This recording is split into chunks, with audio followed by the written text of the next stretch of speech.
Assalamualaikum warahmatullahi wabarakatuh. Ya, pada kesempatan ini kita akan coba lanjutkan materi mata kuliah Sistem Informasi Manajemen. Ya, minggu lalu kita sudah belajar terkait dengan SIM di perusahaan. Ya, bagaimana sebuah sistem informasi ya diterapkan di perusahaan untuk menciptakan keunggulan kompetitif. Ya. Nah, hari ini kita akan coba pelajari pengantar terkait dengan transformasi digital. Kaitannya nanti dengan sistem informasi manajemen seperti apa. Nah, pada masa lalu ya, yang menjadi resource atau sumber daya utama bagi sebuah organisasi, ya baik itu lembaga pemerintahan atau perusahaan, itu adalah aktiva ya atau aset. Bisa berupa tanah, uang, ya atau lainnya ya yang sifatnya fisik ya. Dan ini semuanya akan menjadi keunggulan kompetitif pada saat itu ya. Nah, semakin berkembangnya zaman ya, periode berikutnya resource yang dianggap penting selain aset atau aktiva adalah SDM ya atau sumber daya manusianya. Manusia menentukan baik buruknya suatu organisasi ya. Misal nih ya, ada sistem informasi rumah sakit ya atau ada rumah sakit. Ya, ini memiliki peralatan yang canggih ya. Tapi ketika rumah sakit tersebut tidak punya tenaga ahli atau dokter ahli yang dapat menggunakan alat tersebut, maka peralatan tadi tidak akan maksimal. Jadi sumber daya manusia ini menjadi sangat penting ya, kaitannya dengan resource atau sumber daya yang dimiliki oleh perusahaan selain aktiva tadi. Nah, pada masa sekarang ya, masa kini ya, seorang manajer merasakan bahwa aktiva, kemudian sumber daya manusia dan produk yang unggul ini masih ada kekurangan ya, menjadi kekuatan organisasi atau perusahaan ini masih ada kekurangan. Mereka beranggapan bahwa ya informasi ini menjadi sesuatu yang penting selain resource yang tadi. Ya, jadi selain aktiva, selain SDM, selain produk itu sendiri, maka zaman sekarang ya informasi itu menjadi sumber daya perusahaan yang penting ya, menjadi resource seperti halnya aktiva dan sumber daya. Untuk apa? Ya tadi ya, untuk keputusan manajerial yang cepat, tepat, dan tentunya akurat ya, karena ini akan menentukan arah dari organisasi ya. Informasi ini akan menentukan atau untuk menjadi bahan pertimbangan organisasi kita akan kemana ya, akan dikembangkan kemana ya. Ini semuanya adalah bersumber dari informasi yang didapatkan.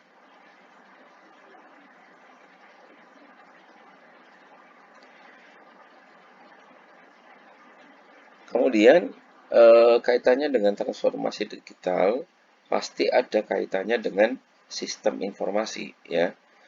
Jadi sesuatu yang dapat digunakan untuk melakukan transformasi digital ya, itu adalah dengan menggunakan sistem informasi ya. Sistem informasi agar dapat dirasakan manfaatnya sebagai resource atau sumber daya keunggulan kompetitif organisasi, maka perlu proses yang dinamakan transformasi digital. Ya, jadi yang tadinya nggak ada sistem informasi, kemudian ada sistem informasi di perusahaan atau di organisasi. Apakah serta-merta ini bisa langsung digunakan dengan optimal? Ternyata tidak menjamin ya. kita harus melakukan transformasi tadi ya, perubahan tadi yang tadinya nggak ada sistem informasi menjadi ada sistem informasi. Maka kita perlu melakukan transformasi supaya sistem informasi tadi dapat digunakan secara maksimal, dimanfaatkan secara maksimal. Nah, definisi ya, transformasi digital merupakan proses pengubahan ya berbagai kegiatan organisasi ke dalam bentuk digital ya, yang dapat dilakukan melalui teknologi komputasi dan sistem informasi. Jadi tadi ya, sebuah proses pengubahan ya. Apa yang diubah yaitu kegiatan organisasi ya, yang akan diubah menjadi bentuk digital ya. Dan tentunya transformasi digital ini dapat dilakukan melalui teknologi ya, salah satunya adalah sistem informasi. Nah, Westerman dan kawan-kawan tahun 2014 ini merancang sebuah metrik ya. Ini sebetulnya hasil penelitian ya, yang menggambarkan hubungan antara kemampuan digital ya, digital capabilities dan kemampuan kepemimpinan, leadership capabilities. Jadi hubungannya antara leadership dan digital capabilities itu seperti apa gitu ya. Atau level dari perusahaan dalam dalam hal ini pihak eksekutif ya, pihak pimpinan ini dalam melakukan transformasi digital ya, levelnya seperti apa gitu ya. Ada level-levelnya ya menurut Westerman ini ya. Tapi sebelum ke sana kita akan coba pahami dulu definisinya ya. Apa itu digital capabilitas ya, atau capabilities? Adalah suatu set elemen transformasi digital yang diimplementasikan oleh organisasi, termasuk aset strategis dan investasi digital yang digunakan untuk menciptakan elemen tersebut tadi ya. Nah, penelitian Westerman tadi ya menunjukkan bahwa para eksekutif organisasi secara digital mengubah 3 bidang utama organisasi ya. Yang pertama adalah pengalaman pelanggan, yang kedua proses operasional, dan yang ketiga adalah model bisnis ya. Nah, ketiga hal ini yang biasanya akan dilakukan transformasi digital ya, diubah secara digital ya. Nah, eksekutif dapat memilih di antara blok bangunan ini untuk melangkah maju sesuai dengan cara mereka yang mereka yakini benar untuk organisasi. Jadi sebetulnya dari 3 pilar ini ya, baik pengalaman pelanggan, proses operasional, dan model bisnis ini, bisa kita pilah-pilah mana yang akan jadi fokus utama terlebih dahulu, yang akan diutamakan untuk dilakukan transformasi digital ya, dilakukan transformasi digital. Jadi kalau misalkan kita kaitkan dengan contoh real ya, yang dekat dengan kita ya, misalkan di di universitas ya, ada beberapa hal yang memang bisa dilakukan transformasi digital. Misalkan pelayanan pelanggan ya, pengalaman pelanggan kita ubah ya, yang tadinya manual misalkan di pendaftaran ya, tadinya orang harus ke tempat pendaftaran ya untuk melakukan atau mendaftar menjadi mahasiswa baru ya, ini dilakukan transformasi ya, bisa menggunakan sistem informasi supaya bisa online mendaftarnya, bahkan tesnya pun bisa online ya. Jadi ini adalah salah satu contoh transformasi digital. Kemudian pengertian atau definisi leadership capabilities ya, adalah kemampuan para eksekutif senior mendorong perubahan di seluruh bagian organisasi. Jadi yang berperan aktif sebetulnya ini adalah eksekutif ya, atau tataran manajemen dalam hal perubahan menjadi dalam bentuk digital ya. Hal ini termasuk menciptakan dan mengkomunikasikan visi, membangun mekanisme tata kelola dan pengukuran, dan membangun budaya siap digital. Jadi kemampuan seorang leader ya dalam hal memimpin ya ini sangat penting ya dalam proses transformasi digital tadi ya, kesiapan seluruh organisasi dalam hal mengeksekusi transformasi digital ya yang dilakukan perusahaan.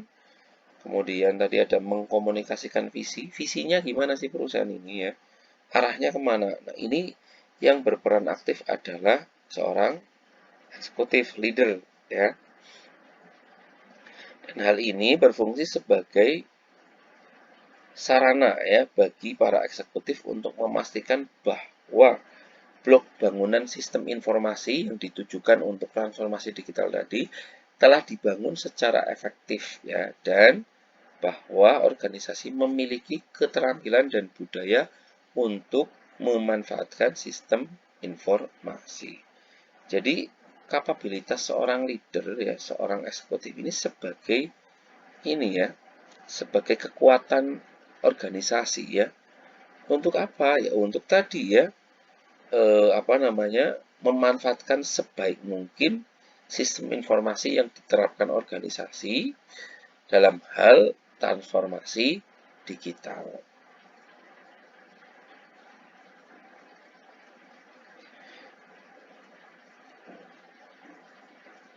Nah, ini tadi ya metrik kematangan digital yang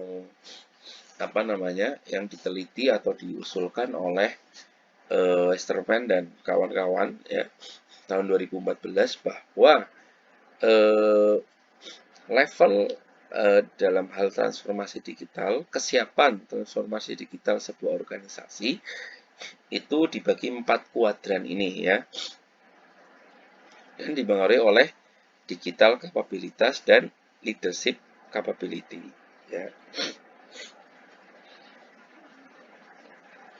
Yang pertama ada level beginner ya, atau level pemula ya, seperti itu ya dalam hal kesiapan transformasi digital ya. Nah, ciri-ciri organisasi yang masuk ke level beginner ini adalah yang pertama manajemen ini bersifat skeptis ya, abai ya terhadap nilai teknologi digital mutakhir. Jadi manajer belum aware ya, belum sadar manfaat dari sebuah teknologi digital ya. Dalam hal ini sistem informasi. Kemudian memungkinkan untuk melakukan beberapa percobaan. Jadi sebetulnya perusahaan di level ini ada kemungkinan ya untuk melakukan percobaan transformasi digital, tapi belum dilakukan secara baik seperti itu ya. Kemudian yang ketiga ada immature digital culture ya, atau budaya digital yang belum mature ya, belum matang ya. Jadi perusahaan di level ini budaya digitalnya ya di semua lini ini belum matang atau belum siap untuk melakukan transformasi digital. Ini level yang pertama ya. Kemudian level yang kedua adalah fashionistas ya, atau hiasan seperti itu ya, bisa kita katakan seperti itu ya. Ciri-cirinya seperti apa? Yang pertama, banyak fitur digital canggih ya, seperti aplikasi media sosial, aplikasi mobile ya. Sebetulnya sudah mulai ada di perusahaan tersebut, tetapi masih terpisah di dalam 1, 2, 3 sistem yang ada, sehingga belum integrated ya, belum terpadu seperti itu. Sebetulnya sudah ada fitur ini ya di perusahaan ya, tapi belum terpadu. Seakan-akan ini hanya menjadi apa tadi ya istilahnya, fashionistas tadi ya, menjadi hiasan saja gitu ya, belum dimanfaatkan secara maksimal. Kemudian no overarching vision ya, atau tidak ada visi menyeluruh ya tentang pemanfaatan sistem dan teknologi informasi. Ya. Jadi nggak ada pemahaman visi perusahaan yang menyeluruh di semua lini organisasi tersebut, perusahaan tersebut ya. Jadi masing-masing bagian belum satu visi dalam hal transformasi digital. Ya tadi sebetulnya hampir mirip dengan kesiapan budaya digital ya di semua lini ya. Jadi visinya ini akan melakukan arah ini dengan melakukan transformasi digital, tapi visi ini tidak dipahami di semua bagian. Kemudian ciri yang ketiga ya ini yaitu koordinasi yang masih tertinggal ya. Jadi koordinasinya masih belum baik ya. Kemudian ciri yang keempat, budaya digital mungkin ada ya.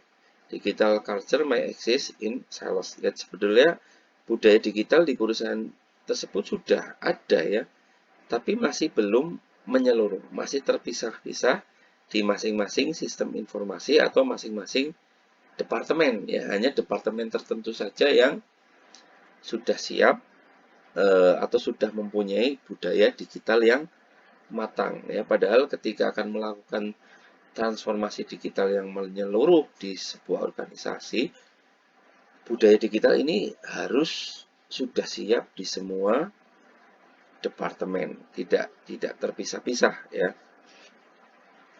Ini adalah level yang kedua. Level yang ketiga adalah konservatif ya.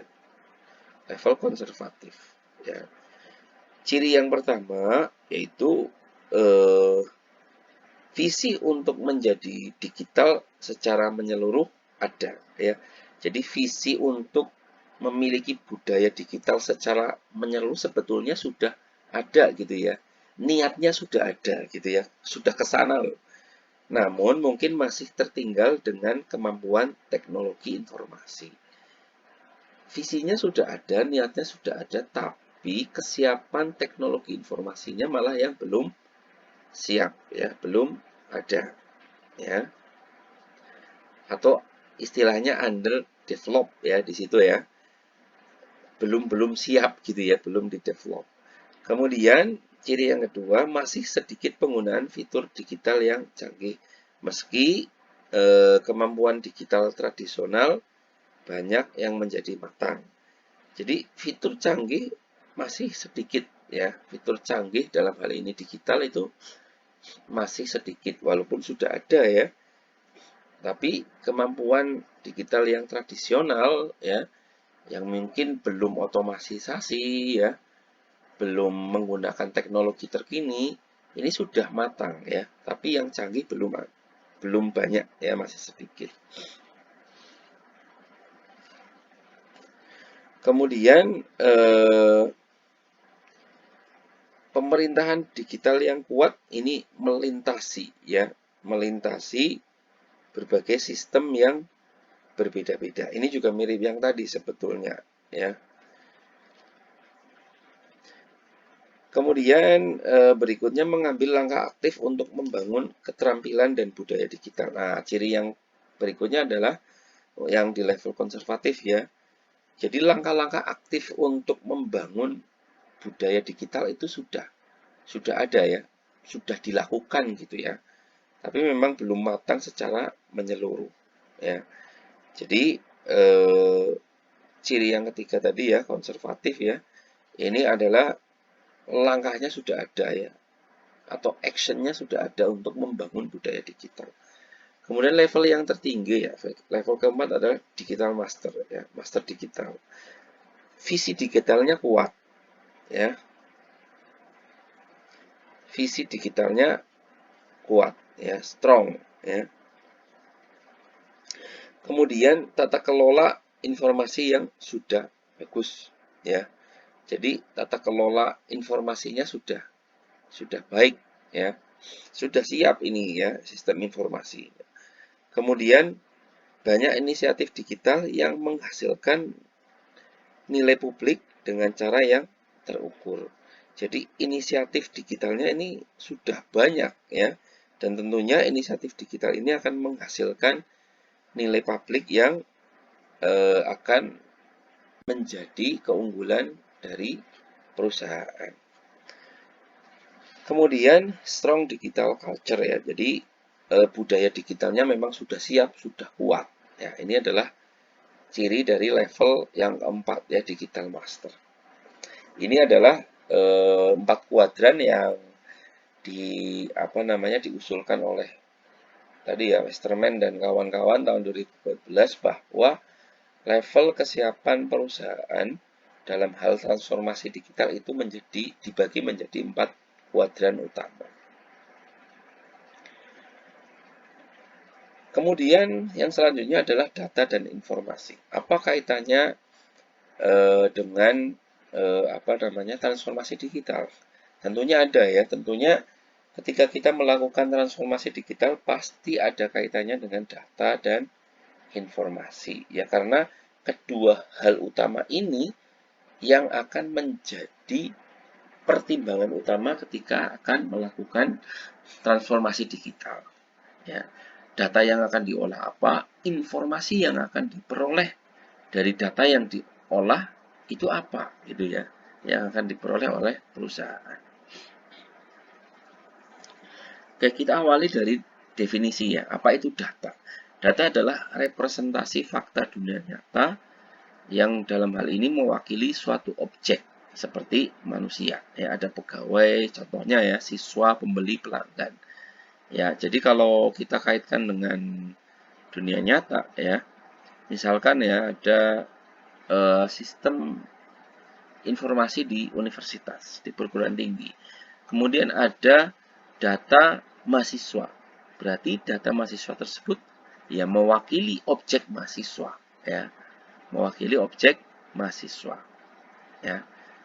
Ya mahasiswa tentunya kalau kita gali datanya ya pasti ada data nama, NIM, alamat dan lain-lainnya. Dan nama, alamat, NIM tadi adalah sesuatu yang mewakili dari mahasiswa ya. Jadi mahasiswa ketika disimpan di database ya akan diwakili oleh data-data tadi ya, oleh data-data tadi ya.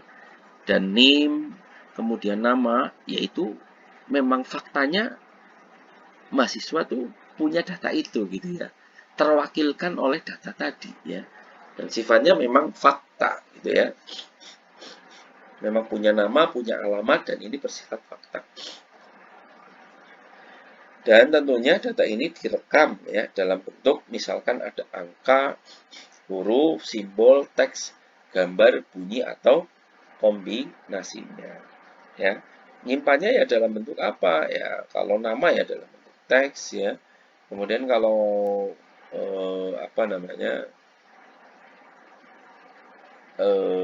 nilai ya bisa aja dalam bentuk angka ya, dan lain sebagainya.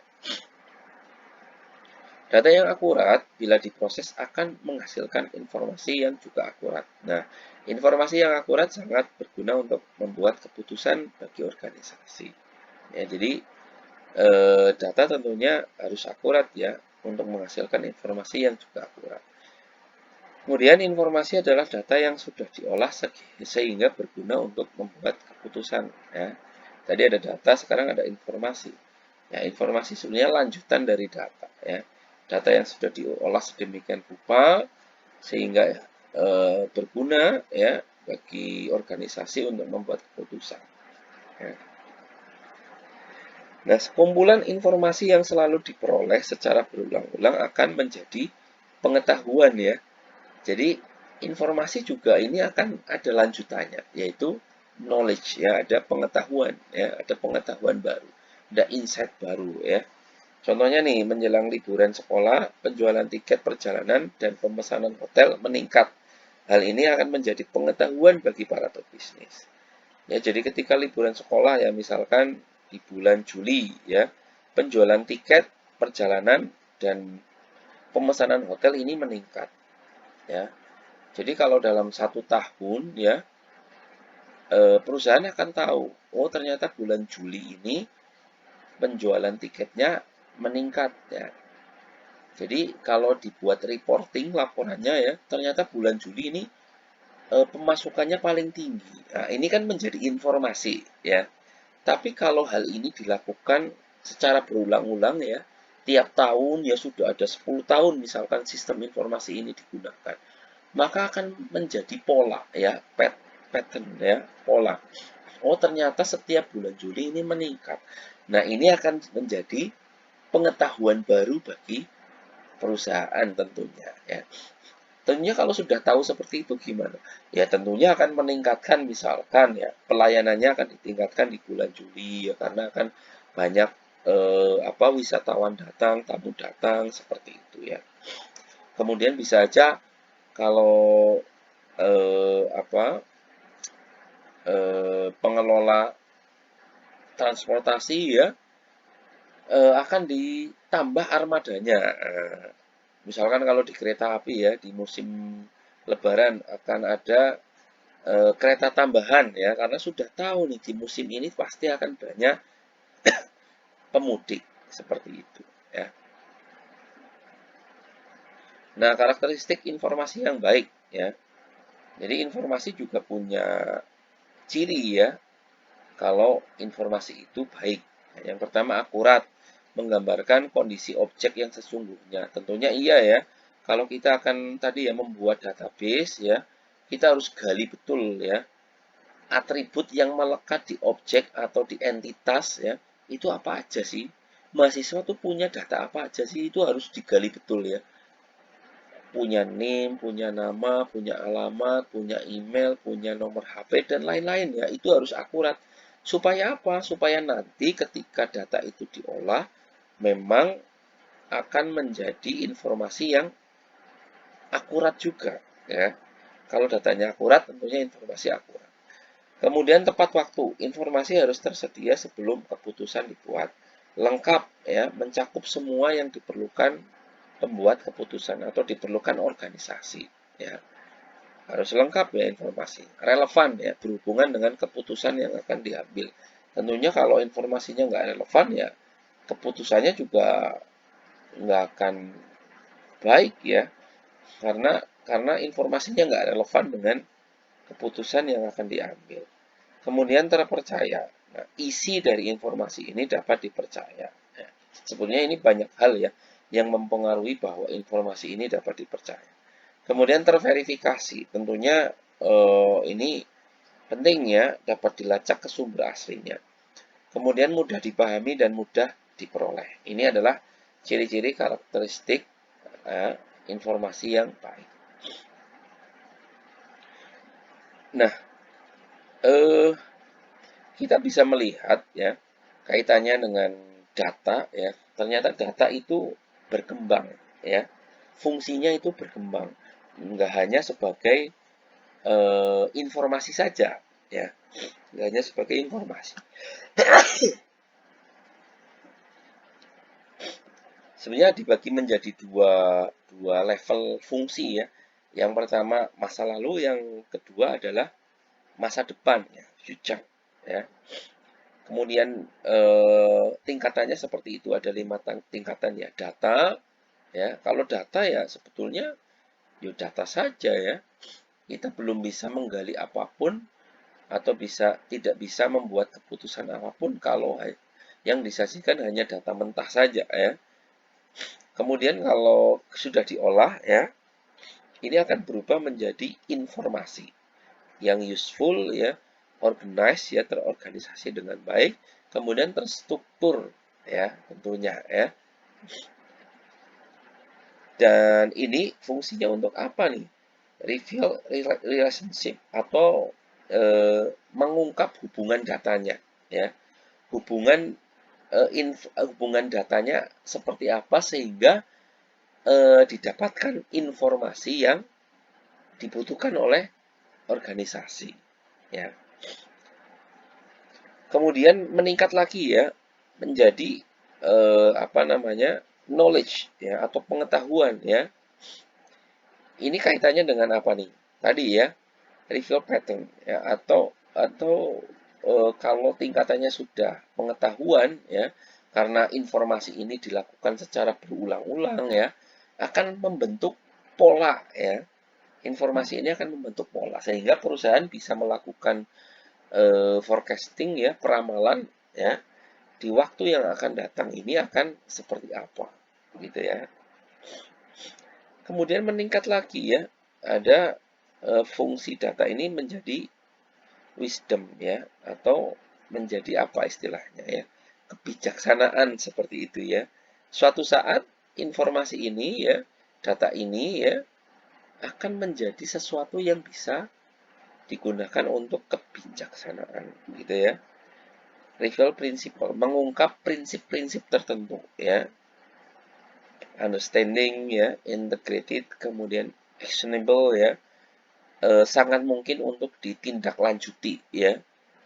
Jadi ketika ada data yang diolah sedemikian rupa sampai dalam tingkatan wisdom ya, kita akan bisa melakukan suatu action yang memang terukur bahwa action kita itu pasti bisa dilakukan ya, pasti bisa ditindaklanjuti ya. Action dari eksekutif itu mantap gitu ya, keputusannya mantap gitu ya, dan bijaksana tentunya. Kemudian level yang tertinggi ada decision ya. Keputusan ini betul-betul akan change dan movement ya, akan melakukan perubahan yang besar gitu ya. Makanya di situ ada istilah reveal direction ya, akan mengubah atau mengungkap arah perusahaan. Perusahaan ini akan diarahkan kemana gitu ya, organisasi ini akan diarahkan kemana ya. Semuanya ini awalnya memang dari data, maka data ini akan menjadi sangat penting ya. Karena apa? Ya tadi ya, level tertinggi akan akan mengubah arah kebijakan perusahaan. Perusahaan ini akan dibawa kemana gitu ya. Awalnya memang ya dari data ya.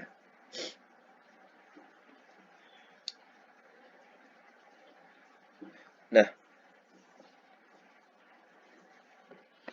kemudian informasi kita bisa ukur kualitasnya ya. Jadi sebuah informasi kita bisa ukur kualitasnya ya. Saat analisis dan merancang sistem informasi, nah kita itu ya terkadang hanya fokus terhadap kecanggihan sistem ya, kemudian tampilan atau interface ya, dan kompleksitasnya. Namun akan menjadi percuma ya sistem yang kita bangun ya, yang kita rancang, yang kita analisis, jika informasi yang dihasilkan sistem tadi itu tidak berkualitas. Nah, kita bisa mengukur kualitas informasi itu dengan tiga bagian ya, atau tiga ciri. Yang pertama adalah content dimension atau isi dari informasinya, kemudian time dimension atau waktunya ya, waktu penyajiannya, dan form dimension atau bentuk informasi tersebut. Yang pertama adalah isi ya. Kita bisa ukur kualitas informasi dari isinya ya. Tentunya isi ini ya, ciri-cirinya banyak ya. Yang pertama tadi ada akurasi dan ketepatan ya. Jadi isi informasi yang baik, yang kualitasnya baik ya, itu yang pertama adalah akurat dan tepat ya, yaitu ketepatan informasi dengan objek yang diwakilinya. Tadi makanya ketika akan menggali data ya, yang melekat pada suatu objek, itu sangat penting ya, sangat menentukan nantinya gitu ya. Tadi mahasiswa itu punya data apa, dosen punya data apa. Semuanya kan nantinya akan menjadi atribut, dan atribut ini akan menjadi kolom yang ada di tabel di sebuah database. Ya, maka kalau ini nggak lengkap, nggak akurat, nggak tepat, nanti akan berakibat fatal ketika kita akan menggali informasi.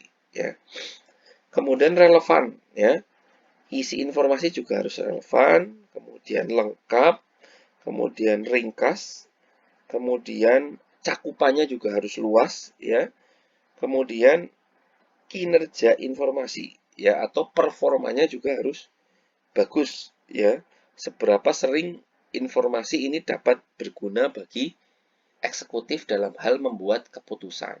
Nah, kalau informasi ini sering digunakan, sering dipakai oleh eksekutif untuk membuat keputusan, tentunya kualitas isi ya atau konten dari informasi ini akan bagus ya, kualitasnya terjamin. Kemudian yang kedua adalah waktu atau time dimension ya, waktu dari informasinya. Ya, kita bisa mengukur kualitas informasi dari ciri-ciri waktunya. Yang pertama adalah ketepatan waktu ya. Timelines ya. Ini harus tepat ya. Adalah saat informasi disampaikan kepada pembuat keputusan ya.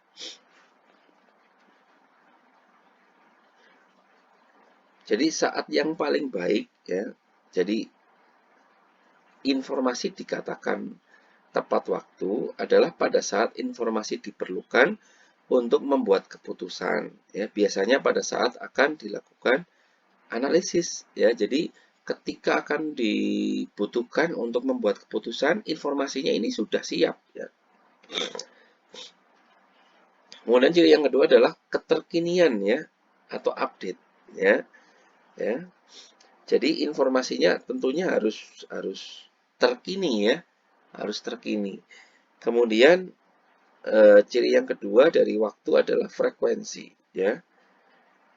Frekuensi disampaikannya informasi kepada manajemen ya, harus sesuai dengan frekuensi pembuat keputusan oleh manajemen ya. Manajemen itu biasanya frekuensi membuat keputusannya itu kapan sih?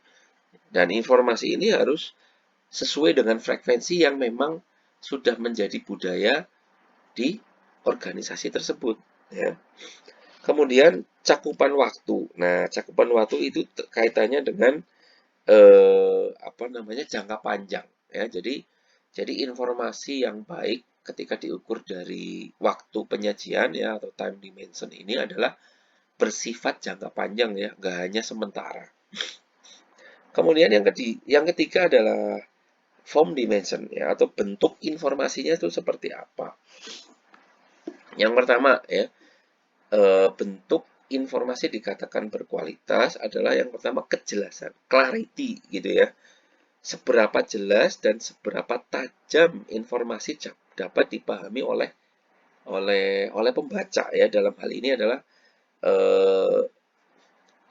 pihak manajemen ya. Kemudian rinci ya, harus detail ya. Laporannya itu bentuknya harus detail ya tentunya ya. Tapi ini juga harus tentunya disesuaikan dengan level yang mengkonsumsi informasi tadi. Kalau levelnya mungkin sudah tatarannya top manajemen ya, informasinya nggak perlu rinci ya sebetulnya ya. Tapi informasinya harus dalam hal yang informatif ya, yang bersifat summary ya, rangkuman dari sesuatu yang rinci. Ya. Kemudian bentuknya harus terurut ya, atau order gitu ya, urutannya seperti apa ya. Ini sangat menentukan kemudahan pembacaan laporan informasinya ya. Kalau kita membaca laporan ya, bentuk laporannya ya, kalau urut ini akan jauh lebih mudah. Kemudian cara penyajiannya ya atau presentationnya ya, presentasinya ya seperti apa ya, bisa dengan grafik, dengan warna ya. Kemudian medianya ya, medianya tentunya harus disesuaikan dengan media yang mudah diakses oleh pembacanya. Ini adalah ciri-ciri dari atau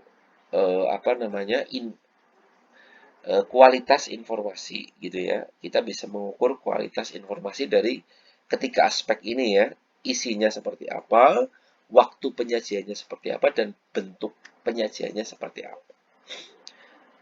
Oke, saya kira sementara ini ya untuk materi pada kesempatan ini ya terkait dengan transformasi digital ya. Nanti sebenarnya ini masih ada lanjutannya ya. Ketika transformasi digital itu kita bisa mempelajari framework ya. Jadi sebetulnya seiring dengan perkembangan ini banyak sekali framework yang bisa kita gunakan untuk melakukan transformasi digital gitu ya. Jadi sudah ada orang-orang peneliti yang mengusulkan kerangka kerja ya, kerangka kerja yang bisa digunakan untuk melakukan transformasi digital ya. Saya kira cukup untuk kesempatan kali ini. Terima kasih. Kurang lebihnya mohon maaf. Assalamualaikum warahmatullahi wabarakatuh.